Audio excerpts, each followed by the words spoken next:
আসসালামু আলাইকুম। আমি আবু রায়ান চৌধুরী। বাসার ফেলে দেওয়া জিনিসগুলো দিয়ে একটা ঝর্ণা বানালাম। ঝর্ণাটা দেখতে অনেকটা কমার্শিয়াল ঝর্ণার মতো লাগতেছে।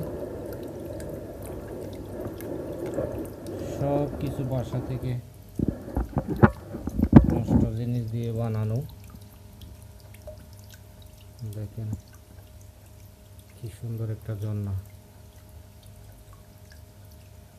ঝর্ণাটা বানাতে আমার এখানে প্রথমে ব্যবহার করছি 5 লিটারের একটা গ্যালন, তেলের গ্যালন।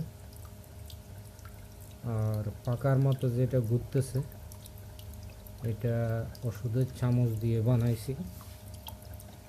এই জিনিসটা ওষুধের চামচ, মাঝখানে 2টা ডাকনা।